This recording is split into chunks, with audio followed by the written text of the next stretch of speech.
Good evening, Democrats. Before we move forward, remember to vote no on the recall. Remember, no on the first question and leave the second question blank. Ladies and gentlemen, esteemed colleagues, welcome to Salon, the Muslim American experience. Like many communities, Muslims of different nationalities, ethnicities, cultures, and of all walks of life came to America to pursue their dreams, seeking better lives and future. Like many minorities who came over, they were faced with the wild, wild west, where no one takes his rightful place without putting up a fight and paying the dues. I want to share with you this. I came to America 30 years ago. Every time the US was involved in any act of violence in the Middle East, Islamophobia went up, words and actions, with words and actions. Meanwhile, stress and fear settled upon our community. Less people went to the mosques. Families pulled their children out of Islamic schools. Some asked their daughters to camouflage their headgear or hijab or take it off altogether. Some sent their families to the homeland while many thought about it. Others moved out of America altogether. And more example of stress manifested in our community. These measures are luckily disappearing and becoming less frequent because the new generation of Muslims have learned a lesson. Whereas many of the first generations came from living under authoritative regimes and therefore their actions were usually passive, today the new generations has decided to stand up for themselves and engage America to assume their rightful position and place within the American society. Ladies and gentlemen, one thing I was taught about living in America is that it is a melting pot. A melting pot. Think about that. What a preposterous, ludicrous metaphor to be melted and reshaped on the shape of someone that you are not, but to the liking of the others. Instead, I like to live in an America that is a garden of colorful flowers of different colors, scents, and shapes, each beautiful by being unique and different, each beautiful on its own merit. Ladies and gentlemen, with that, I would like to introduce this bouquet of Muslim Americans who stepped up to plant more flowers in our gardens, starting with Harris Mujaddidi, Northern California Asian Pacific Islander Caucus. Thank you. Thank you so much, Brother Yasser. Assalamu alaikum to my Muslim brothers and sisters and fellow Democrats. Thank you all for joining us this evening for this Salon conversation, demystifying the Muslim experience. Like Brother Yasser mentioned, our community we come in a multitude of different shapes of flowers and bouquets, and I'm so grateful this evening to be moderating a discussion with such diverse leaders in our community and in our party. Before we begin though, I really want to just take a moment to acknowledge that for many of us, including myself as Afghan Americans, we are in a time of great pain and suffering. We're witnessing history take fold in Afghanistan. There's so much suffering. And I really want to hold the space for the Afghan American community because we're in such great pain and that we have to do everything we can to evacuate those that are in Afghanistan to get them here to America, in places like California and where I'm from, the San Francisco Bay Area. So I just want to hold that for us this evening as we have this conversation, as we discuss the Muslim identity. I want us to think about those refugees that will be coming into our state and into our towns and communities. And so with that, I'd like to introduce the panelists for this evening. The first is Sister Samina Osman. Samina is a DNC delegate for California's 17th Congressional District, as well as an Assembly District delegate for, I believe, AD 25 correct. I have really good memory. And in her day job, Sister Samina is the Senior Government Relations Coordinator for the San Francisco Bay Area Care Office. And so we're so grateful to have you here with us tonight, Sister Samina. We also have a young, up and coming leader, Miss Zara Haji.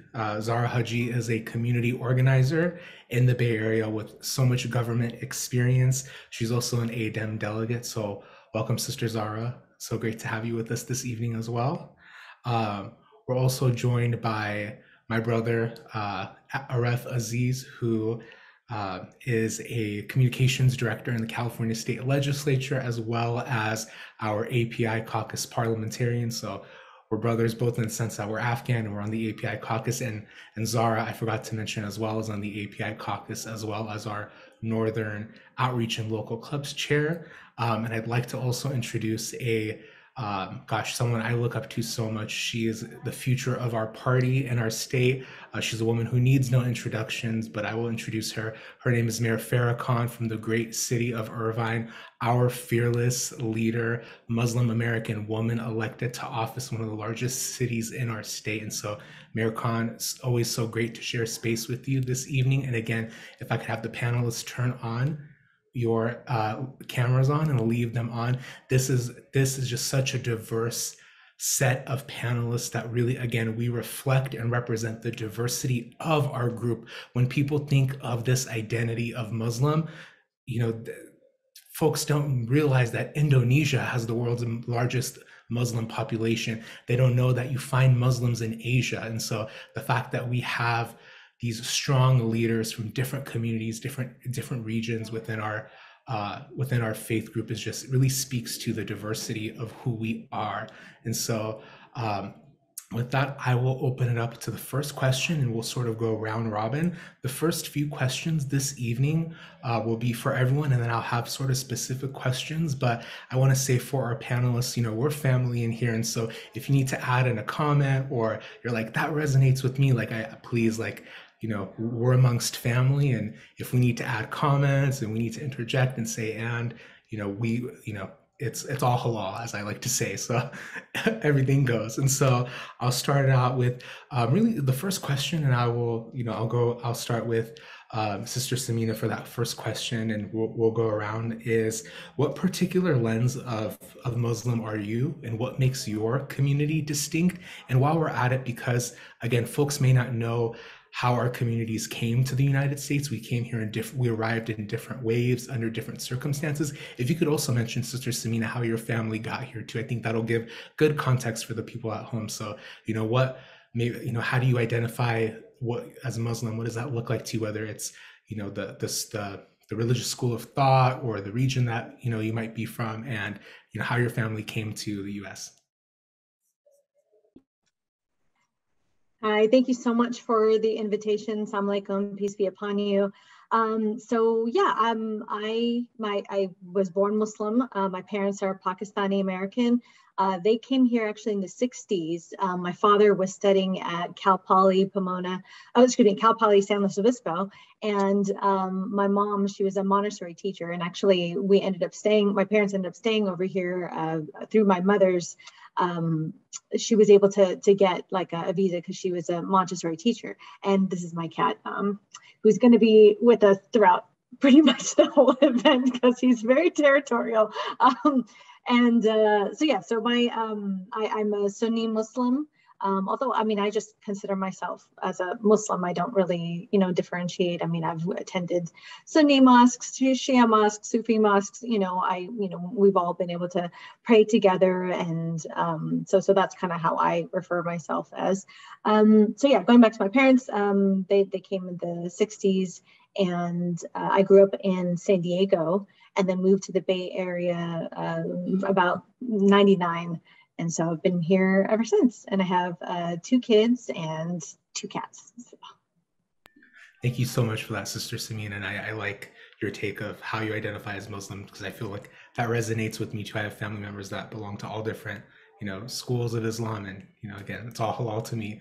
So thank you for that. And next, I'll pass it along to my brother Aref Aziz. Aref, if you could maybe talk a little bit about how you identify as Muslim and how your family came here to the United States. Hi, how are you guys all doing? Thank you. Thanks for this question. Honestly, most of the time I'm talking about my political journey, and it's actually interesting. My family, like many other during the Cold War era, came to the U.S. from Afghanistan, running from communism. In fact, actually, as you said that first question, I had to turn my camera off and grab this copy of National Geographic, on which my mother is featured right over there as a nurse for the Red Crescent. It's a Red Cross for the Middle Eastern world. Obviously, for very obvious reasons, they don't go by the Red Cross in the Middle East. My mom's from Kabul, Afghanistan. My dad is from Mazar-e Sharif. And actually, much like my relatives now that are trying to find their way to the US and Canada, oh man, I probably submitted about 40 or 50 names of people that want to get out of Afghanistan today, to my great congressman, my aunt's great congressman representing Elk Grove, Ami Bera. I also want to recognize Congressman Ro Khanna and Congressman Eric Swalwell for all that they're doing, and Harris, yourself, just everything that you've been doing for our community. My parents' journey here was much like what's going on right now. And as someone who's worked in the state legislature before as a district field representative, I like to say I learned from some of the best in the business, and that is Senator Bob Wykowski's district field team, and a lot of those folks in Ellen Corbett's office, Senator Ellen Corbett's office. Before that, we learned how to resolve conflicts and provide people with the resources that they don't have. And now, as I work in a different role in public service, I am just so happy that I had that experience, and that I was able to work with caseworkers in the congressional offices to provide some hope for my family members. Yeah, so that's kind of my experience, and that's just kind of the parallel. And now I'm getting a little emotional, but I am the Northern California chair of the API caucus. Prior to this, I was the communications chair and the Northern California chair, like my brother Harris.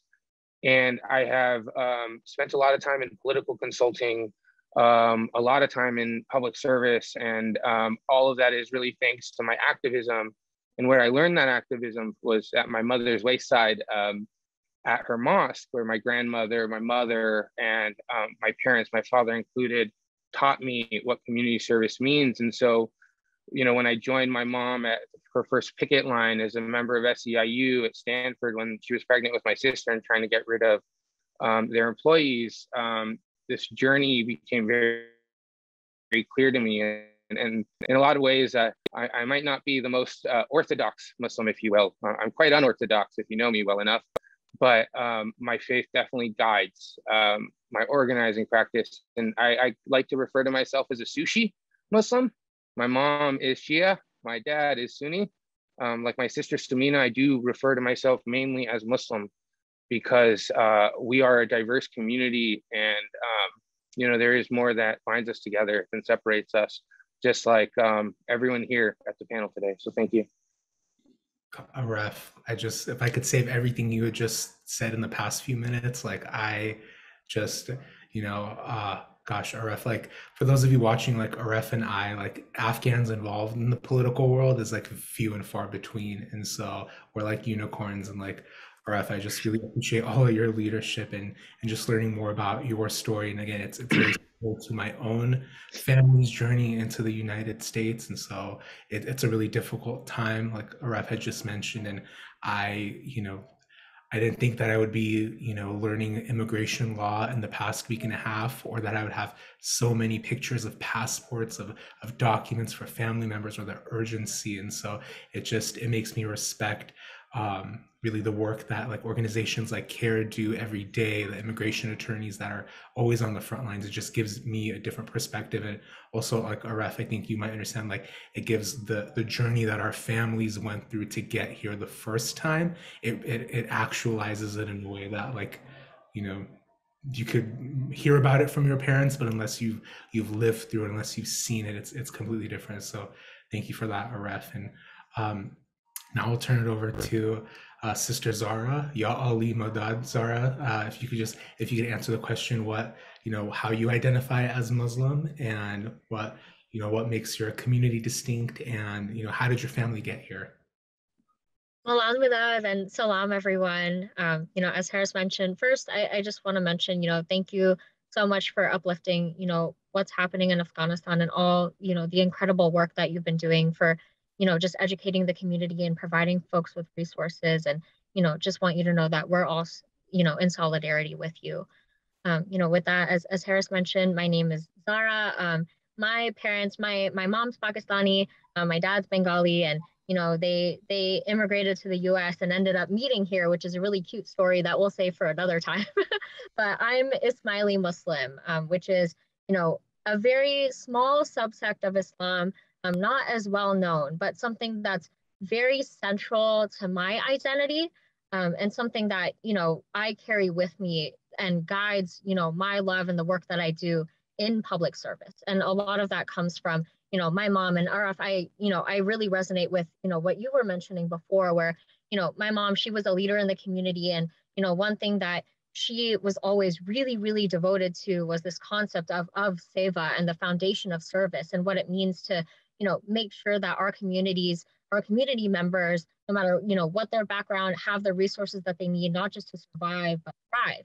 And me, from being as young as I was, watching my mom and how she engaged in her work was a really, guiding light for me, and how, I engage in the work that I do today in a variety of capacities. So, excited to share a little bit more about that and how that relates more to my Ismaili Muslim identity. Thank you for that, Zara. And next I'll turn it over to my favorite mayor, Mayor Khan. Mayor Khan, how do you identify as Muslim, and how did your family get to the United States? Thank you, Harris. For me, traditionally Sunni, but I definitely identify just as Muslim, because I think it's just so important for us to understand that the small differences shouldn't be those that divide us. If anything, we need to be joined more so together. And I enjoy praying, whether it's at a Sunni mosque, a Shia mosque, and recently learned of a Sufi mosque in Irvine. So I'm super excited about getting to know that community as well. And, we actually have a very strong Ismaili group here in Irvine. So Zara, very happy to hear about you as well. For me, my story is a little bit similar to Samina's, where my dad came out to the US in the early 60s for education. Went back, got married, and came back for work. And my mom and I immigrated. I was actually born in Pakistan and came to the US when I was 3. And so that's how we started our lives here in the US. And so it's been quite exciting, moving from Chicago, which was our original home, to California. And been in California since I was probably 6 years old. So it's been quite an amazing journey, and I love being here, and look forward to just exploring more of the opportunities that are out there to expand the Muslim voice. Thank you for that, Mayor Khan. And yeah, in sort of highlighting everyone's share, there's so much of what I heard was about public service, and I think that is service is so core and it's a central tenet to our faith. And so the next question that I'd like to ask, and maybe we'll go reverse, I'll start with you, Mayor Khan, is how did you get involved in politics, and particularly Democratic Party politics? The way that maybe I'll set some context for our viewers, our community, whether they escaped persecution and communist governments, or whether they came here, searching for a better life,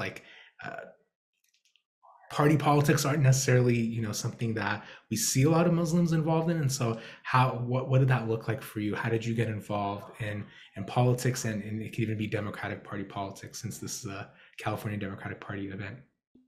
Absolutely. You know, for me, it was very organic. It wasn't something that I started off with. So it all happened when we had our big move from Northern California to Southern California in early of 2004. I was actually in the biotech industry as a regulatory affairs manager. I came to Southern California, helped my husband on the business side. And as we were starting up our business, realized that we were kind of creeping into that recession area where most of the biotechs out here were having a hiring freeze. So there wasn't really much opportunity for me. And so being who I am, again, being that service-oriented person, I started looking at nonprofits and kind of volunteering my time there as much as I could. And from that, got involved in a nonprofit. It was the Interfaith Council, which later on ended up hiring me as their executive director. And from there, you know, met with a lot of the community members. And from the community came a lot of issues that seemed to be unresolved. And those unresolved issues took me to city council meetings, speaking up during public comments. And so I found myself showing up at meeting after meeting, only to see our leaders bickering amongst themselves and kind of ignoring the true issues that the community was facing. And so that was probably around early 2012 or so. And so I started working on local campaigns and, you know, dropping off those flyers and making phone calls, phone banking from home with my two little boys at the time, and really got involved and started learning more of the party dynamics, and actually ran for CADEM and was representing AD 74. And from there, started working on another campaign where, you know, I felt maybe my voice needed to be heard.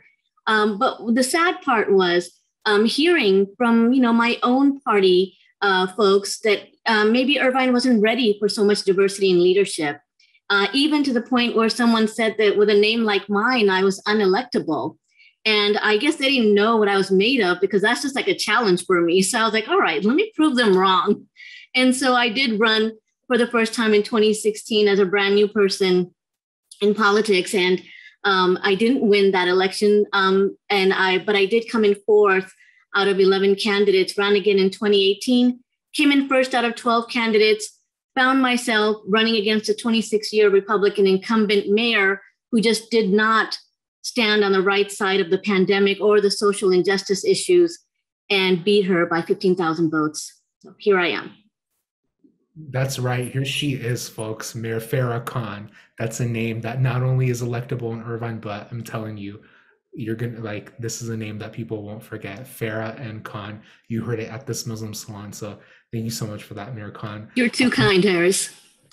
Next, Sister Zara, how did you get involved in politics, and particularly Democratic Party politics? And I'll say that you live in the city and county of San Francisco, and, you know, mashallah, you're involved in so many different Democratic clubs. And sometimes as like your older brother, I'm like, hey, you need to take time for yourself. But like, where did that interest come, and how like what sort of got you involved? I promise you, I'm working on it. But I think, you know, as I mentioned previously, I think my entryway to, you know, just work in general was primarily community organizing and faith-based organizing, which, you know, I learned through my mom. She was, you know, not only, you know, in charge of our religious education center and program, but she was also leading a lot of different programs for our community members to make sure that they had foundational resources, access to healthcare, access to quality education, making sure that they had the tools and resources to have a voice in their local communities. And, you know, that's something that I took with me, you know, once I got to college and started organizing work primarily around, you know, housing and labor, and taking those values and those insights that she taught me to be able to guide my work. And, you know, I'm going to be very real with you all here. My entryway to Democratic politics was very much an uphill battle. You know, once I started to get involved in organizing, there were folks who mentioned, you know, if you want to see the spaces where, you know, decisions are made, you should start to get involved with the Democratic Party, with local Democratic clubs, and be able to create your space there. And, you know, once I started to get involved, you know, me as a younger woman, as a woman of color, as a Muslim woman, I started to get harassed by some of the longtime members there. And, I was like, this is not the space for me. This is not something I can do. And I stepped back. And, once I moved up to San Francisco, I thought, maybe this is my time to try to get involved again and see what it was about. And it wasn't only women, but Muslim women who really created that space for me and told me, no, you have a place here. You belong here. Your voice belongs here. And not just your voice, but you deserve to be a leader in these spaces. And I think that's so, so important to be able to create that pipeline for, young leaders, for young Muslim women like me to look at these spaces and see, wow, I have representation here and I have the power to create change. And that's something that, I hope that one day I can pave the way forward for other folks the same way that they did. Oh, so much of what you just said, Zara, resonates with me and sort of my experience too in getting involved in the Democratic Party and just politics in general. It's so difficult. And so I'm glad that you were persistent. And again, I hope in the future, right, like that we're able to change what it looks like, to change the pipeline. We are already doing that, right? We have Mayor Farah Khan, which 2 years ago, I would have said no. It's never going to happen, right? Like a major city to have a Muslim woman mayor or even a Muslim elected official, because they're few and far between. So I think you're doing the work, Zara, and I'm so proud of you. And yeah, like that, what you said resonated with me. And as I turn to Aref, who, Aref and I, no secret, we're both from the same neighborhoods of the Tri-Cities, Fremont, Union City, Newark, which is in the Bay Area. And so Aref, I feel like, we our involvements, were around the same time, but I really want to know from you, and I'd like to have the audience here, like, what was your involvement in politics? How did you get involved? Like, what and how did that look like for you? Yeah, absolutely. Well, like I mentioned earlier, my first political action was on a picket line with my mom. But getting involved in politics, and Harris, actually, if you remember, that was I got involved actually about a year after you, or 2 years after you. And one of my biggest shocks, and it's crazy because now we're such close friends, was, remember, I was working for a campaign, and then you were working with somebody who my campaign manager really did not like. And I remember just like all the horrible things they would say. I'm like, there's no way. And I was like, yeah, this is so weird. Like, why is someone just bashing another Muslim person like this? And over the years, I think we've become like best friends. And I think that was part of my experience. And like Zara said, like, it's crazy how there's so much attached to young Muslim Americans and projections of our views and how we believe on certain subjects. And I remember being at a San Diego Muslim Democrats virtual fundraiser just recently, 10 years after I got involved. And, our sisters in faith and brothers in faith were saying the same exact thing and the same exact experiences. And I think that is it's just crazy. And I really want to emphasize what Zara emphasized, which is, the need for this panel, demystifying the Muslim experience, because we are a large, diverse group of people. And, oftentimes we stand together on issues because they are the humanitarian thing to do, and they're just the right thing to do. Yeah. But at the same time, get to understand our communities. I think you raise a really good point, Aref, in, assuming that people, they may think because we're Muslim that we're going to have certain views, right? And that we can't live in the intersections. I'll talk about myself, right? Like I'm a proud Muslim. I'm also gay, and those, for so long, I thought that those two can't coexist, that I would have to only choose one or the other, but that's not true. Like we show up different. I think, to your point, like where we come from in the Islamic world, where the geography is, right? We may not be aware of issues in the same light as other groups. And I think you bring up a very important point of that like when people view us, there's this sort of one singular way in which they view us, and which is not true at all, which is why we have this panel discussion tonight to really talk about, you know, how broad and diverse we are. And even in that, like, I really want to highlight, even with these 5 individuals, we are not capturing, right, the diversity of this faith, right?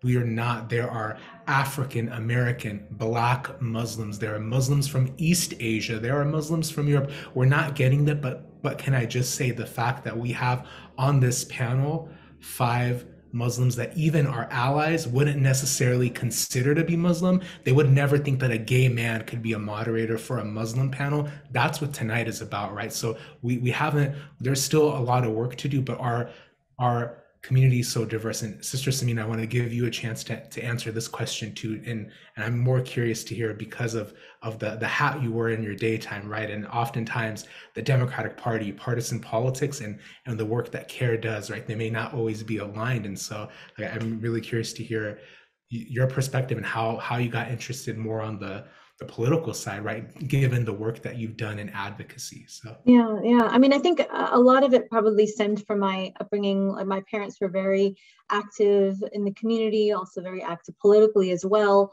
The community was very small in San Diego. When I was going to school, I think I was the only Muslim in my school for elementary school. I think maybe towards the end of like junior high or high school, really, that's when some Muslims started to come. But again, I was one of the few Muslims. And so I also grew up at a time when there was Desert Storm. I think I remember my parents being active when dealing with some of the hate incidences that were happening in the area, even like after, with the Iranian Revolution. They ended up, because there were such few Muslims, they ended up getting contacted by members of the media, and they were interviewed. So I think I saw that, and when I learned that there was an organization like CARE standing up for Muslim civil rights and pushing back, I was like, this is what I want to be a part of. And so I learned about them when I think I was in high school, and that's when they first started.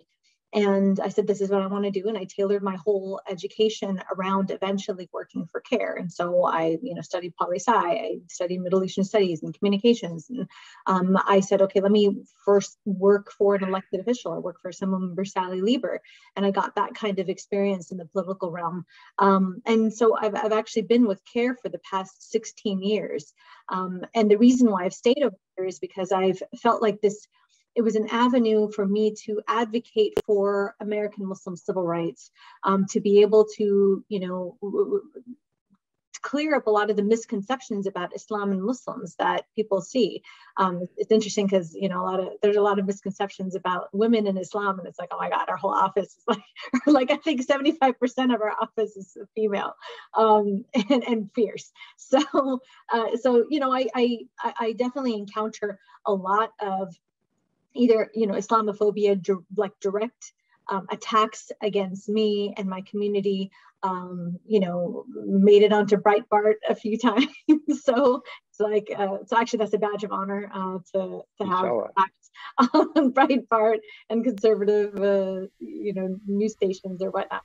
But anyway, I feel like it's important to be in these spaces because I'm not just advocating for Muslim type of issues, I'm advocating for social justice issues. So, a lot of our work, we've been dealing with, supporting Black Lives Matter, supporting, those who are undocumented and making sure that their rights are protected, standing against like the new jail that's being built or, that's being considered in the area. So, talking about the police reform. So, these are some of the issues that we have been involved in, that I have been, actively involved in. Privacy rights, especially, like, alhamdulillah, I was able to, be actively involved in passing the first facial recognition ban in the country, the first surveillance ordinance in the country, the first, predictive policing and biometric surveillance ban in the country, just a number of other things. And it's important for us to have our voices heard when discussing such pieces of legislation, rather than having these legislation pieces be enacted like on behalf of us, and I feel like it's important for Muslims to be involved and be at the table, not on the menu. And so so I feel like it's important to have more and more Muslims be involved, and that's why I'm really thankful to see so many, of my brothers and sisters over here today, but also just involved in the Democratic Party and pushing policies, pushing the envelope, making sure our voices are heard, making sure that we're standing up for social justice, and that we are standing side by side with our brothers and sisters and cousins from all other faiths and other traditions as well. That's right. Thank you so much for that, Sister Samina. I think if you're looking at the chat, people are saying that you are an inspiration and amazing, and yes to alhamdulillah to all that. I also want to shout out that Samina and I are both graduates of San Jose State University Political Science. Go Spartans. We gotta rep that. Also, I will say too, like again, like something that you had mentioned, Samina, like particularly like in our faith community, in the Muslim community, and in particularly the South Asian Muslim community, South Asian women are at the table. When I think about my own Afghan community, the leaders of our nonprofits, our elected official, one elected official, Aisha Wahab, like these are Muslim women. When I think about like Mayor Khan, when I think about Sister Zara Bilu, and these are strong. I think again, there's a conception of what a Muslim is, and then you see the work that we do, you see the spaces that we occupy. So I just want to like really highlight that.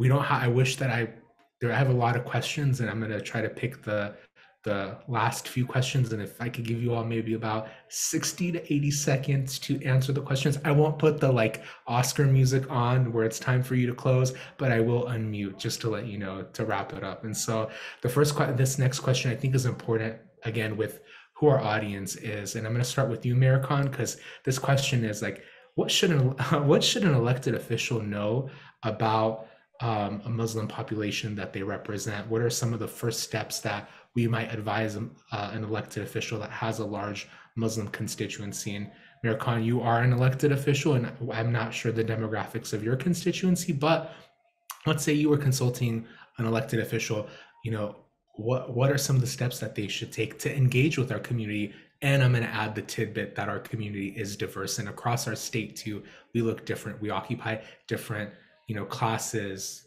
races, where we live. And so, yeah.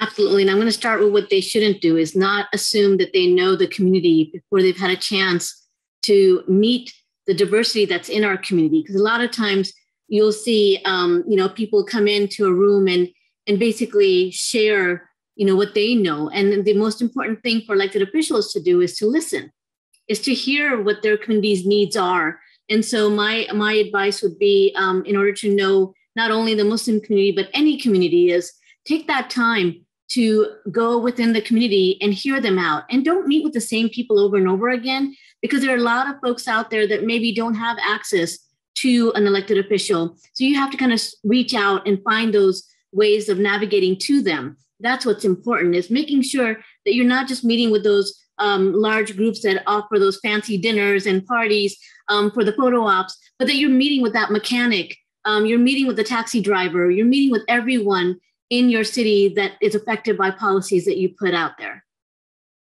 Mayor Khan, I'm just going to stop you for 1 second because you've dropped the mic. I haven't, like 5 times in 1.5 sentences you dropped the mic. Please, folks, do not just reach out to us during Ramadan or Eid or Nowruz to take a picture with us for all the elected officials, right? Like, and you like literally dropped the mic, because how many times in my life as an organizer have I been, oh, you're Muslim, we have something coming up for Ramadan, we have something coming up for Eid, and I'm like, oh, great, but I'm a whole ass person. I'm a whole person outside of Ramadan and outside of Eid and outside of that. And so that is so important, Mayor Khan, and that, like, again, talk to those people, the taxi cab drivers, the shopkeepers, right? Our community, we're involved in business, we're in tech, we're in education. That's like so important, Mayor Khan. And again, I just really want to like amplify that, because when you said that, it like resonated with me. Like, it almost shook me to my core. And like, yes, I don't want to be a prop.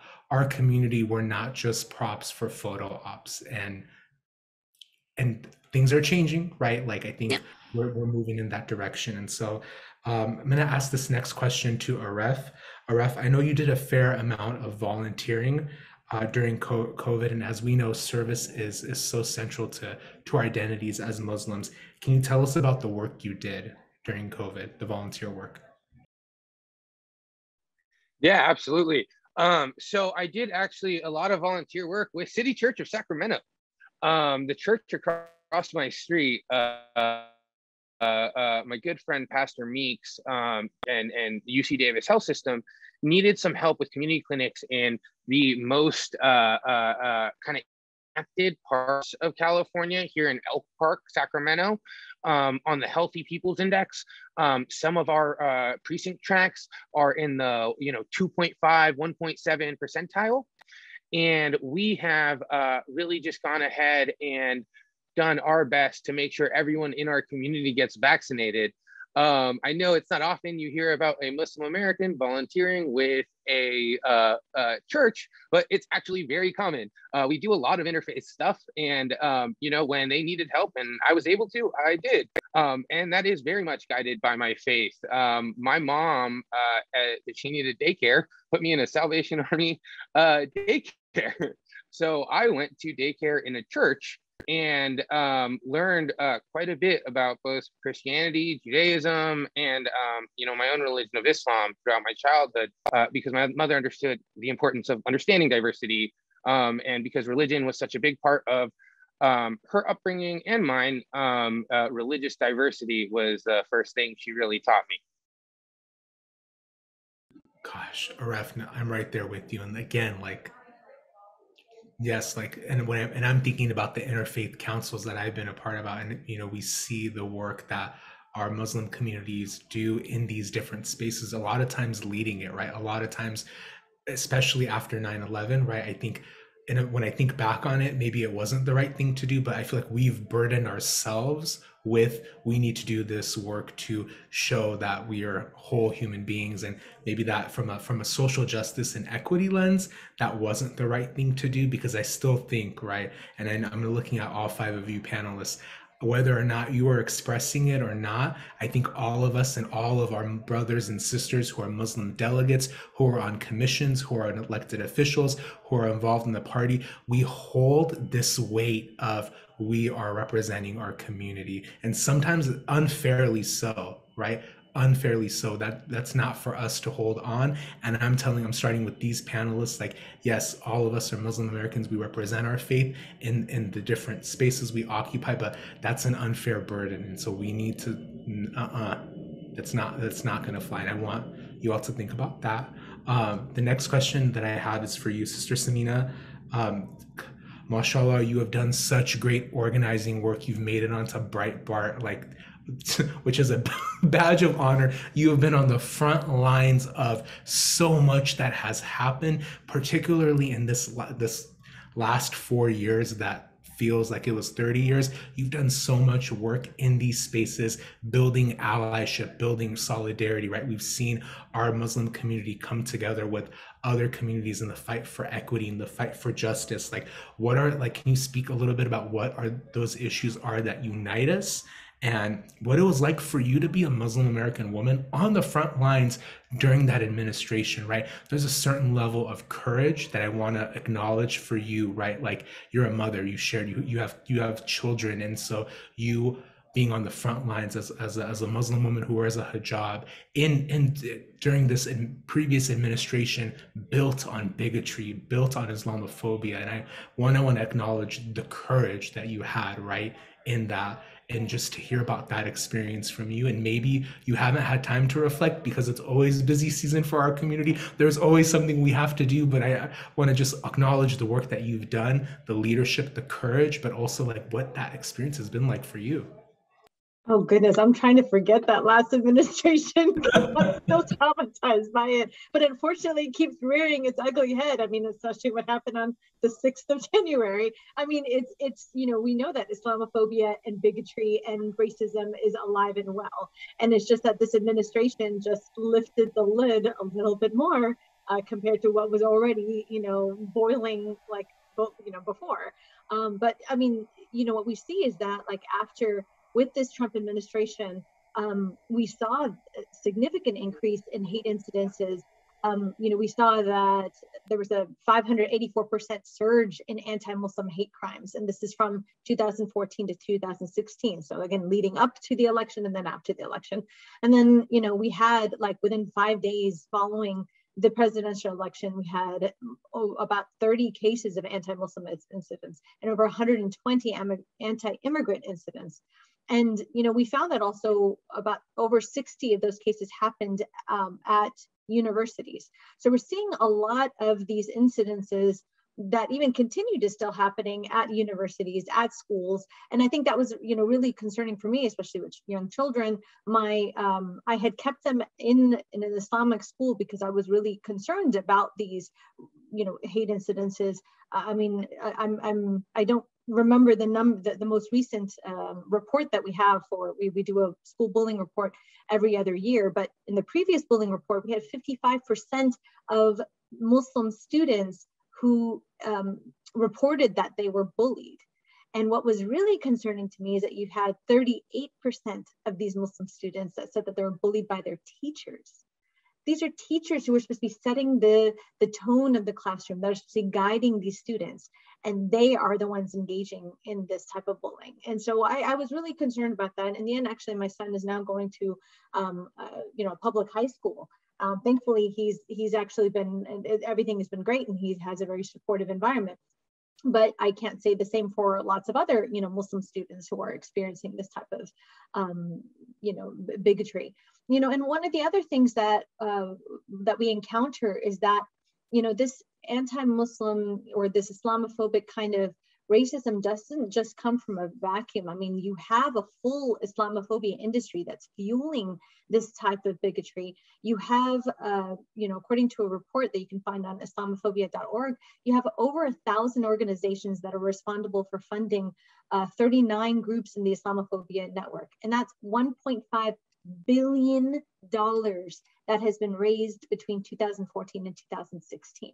That is frightening. And this is what we're up against. This is what our little nonprofit is up against, and trying to fight and trying to protect the civil rights of American Muslims. But again, I'm sorry. So going to your question, you had asked, what are some of the issues that unite us? And again, the issues that affect American Muslims also affect all Americans. I mean, we are fighting for economic justice. We are fighting for justice within our, the justice against mass incarceration, justice with our law enforcement. I mean, these are all issues that affect all of us. And these are issues that we're all fighting for.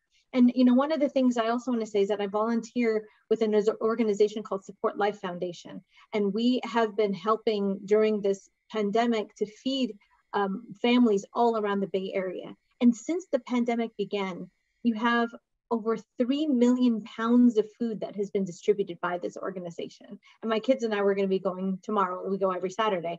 And it's something that shows that we all have to be in it together. We all have to be supporting each other and helping each other. So again, these are not, Muslim issues, these are human issues. And this is why I am actively involved in this. And this is why, and this is how I want to raise my children to be as well. That's right. Thank you so much for that, Sister Samina. The last sort of formal question, because we're pretty close to time, is for Sister Zara. Sister Zara, we have, as much as it has not maybe dawned on us yet, in about a little less than 3 weeks, we have a recall election for our governor, our Democratic governor. There are a lot of candidates that are running that have just outwardly said some Islamophobic, if not just racist, white supremacist language, which is very concerning for us, right? Sister Zara, how do we engage with the Muslim community as the recall election looms? Like, what are some strategies? What do you do in your organizing that might be beneficial? Yeah, I agree with you. It's very scary. It's a very scary time. But at the same time, I've seen, and I'm so appreciative of the overwhelming support that I've seen from folks who are volunteering and educating folks on why it's so important to say, no to the recall. So, first off, just want to appreciate, everyone who's gotten involved. And also, if you haven't gotten involved yet, I know it's tiring. 2020 was a tough time, but we got one more uphill battle here, but it's not too late. So if you haven't gotten involved yet, this is your time. And, one thing that I want to mention that, really resonated, with my family, and I think, with our community at large is, my mom, she became a citizen last year, and 2020 was the first election that she voted in. And she was so excited, just, with the excitement around, what change this could bring for our family, for our local community, for our local Ismaili community, for our local Muslim community in the Bay Area, and, for the nation at large. And I think one thing that I've noticed that I think really resonates with our community is not only, what we're voting against, but also what we're voting for and what's at stake, right? Because I think when I, sat my mom and dad down, handed them their ballots and was like, okay, this is what we're talking about in this election. This is about the livelihood of our communities. This is about the community programs that you've been working towards since, I've been alive. And a lot of that is going to go away. And a lot of that support from, our state government might go away if, we don't take action now with the voice that we have and with the vote that we have. So I think that's something that I think is really, really important that could resonate with a lot of our community when it comes to, educating, informing, engaging with our local communities across the state, not only what we're voting against and what has gone into, funding this ridiculous recall, but also, what the future could look like if, our communities come together and vote against this recall, and, what comes after that, what we're doing this for. That's right. Thank you so much for that, Zara. And I just, we're about time. I will switch to closing remarks in just a second, but I really want to hold a space in my heart and express my deep gratitude for our panelists, Sister Samina, Brother Aref, Sister Marifera, Sister Zara, for being here tonight with me in this space. Like the fact that we were having a discussion about the Muslim experience in the California Democratic Party, like I don't want us to forget like that, how, what that speaks to in our community, that like when I got involved, right, like 10, 12 years ago, there was very, very few Muslims, few and far between. And so this, I think, speaks to the work that we're doing, the work that we need to continue to do. So I'm just so grateful for you all. I want to also acknowledge our two ASL interpreters, Dawn and Mary. Thank you both so much for your work this evening. Deep gratitude to you. And now I'd like to turn it over to my sister, friend, ally, Deepa Sharma, who serves as the chair of the Asian Pacific Islander Caucus. And again, like our first South Asian woman to chair that. And we have 3 Muslim identifying people on the API caucus, right? Which a lot of times people think API, they think East Asian, but no, we're South Asian. So Deepa, before I turn it over to you, I just want to thank you for your allyship, for your support. As an Afghan American, like you have been there with me the last week and a half through all the emotions, all of the range of stuff, helping provide support, options, opportunities. So I just want to thank you for holding that space for me as an ally. And so I'll turn it over to you for closing remarks. Thank you, Harris. Such a great panel. Really, I'm so honored to be with you this evening in my capacity as chair of the CDP API Caucus Chair. Our caucus is proud to co-sponsor this event alongside the Arab American Caucus. The API Caucus represents a diverse community made up of individuals who hail from dozens of different countries, speak a variety of languages, and belong to a multitude of faith groups. I want to take this opportunity to unequivocally express that the API Caucus is proud to serve and include members of the Muslim community. And in fact, a significant segment of the Muslim American community are a part of the API community. And that means that the community's political empowerment is important to the overall empowerment of our API communities. And so to drive this point home, I wanted to share a few key statistics about the Muslim American community that we should be mindful of as we as Democrats seek this community's vote. So, according to the Pew Research Center survey from 2017, most US Muslim immigrants are actually from Asia, which makes sense because Asia is home to most of the world's population of Muslims. So about 58% of American Muslims are born abroad. Among US Muslim adults who were born abroad, 35% came from South Asia, and an additional 23% were born in the Asia Pacific region. 25% come from the Middle East, North Africa region, 9% come from Sub-Saharan Africa, and 4% were born in Europe, and 4% come from elsewhere in the Americas. 41% of the American Muslim community identify as white, while 28% are Asian, 20% are from the Black community, 8% are Hispanic, and an additional 3% identify with multiple races. And these statistics are just a flavor of showing that the community is not a monolith. We heard that on the panel tonight. And in our organizing, we should not make assumptions about the views of any individual members of this group as we ask them for their votes. The Muslim American community, however, like the API community generally, has shared the experience of experiencing bigotry and discrimination. These experiences have practical implications that impact the day-to-day lives of Muslim Americans. For example, a recent study showed that after the 2017 Muslim ban was implemented, there was an increase in emergency visits and decreased primary care appointments in the Muslim American community. Hate crimes were the highest against the Muslim American community under Trump than at any other time after September 11th. And these issues are all the more salient because we're seeing the rise of xenophobic rhetoric already being used to describe Afghan Americans who are predominantly Muslim seeking refuge in America. And this rhetoric will undoubtedly harm Muslim Americans more broadly, just as rhetoric that we've seen, from the previous administration towards Asian Americans.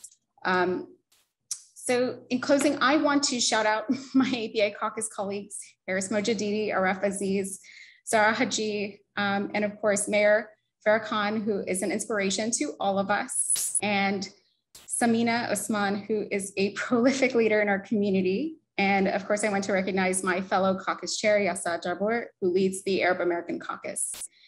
We are lucky as Democrats to have their leadership. And as I leave you, I want to remind everyone that it is critical to stop the recall. We need you to get involved and get people out to vote.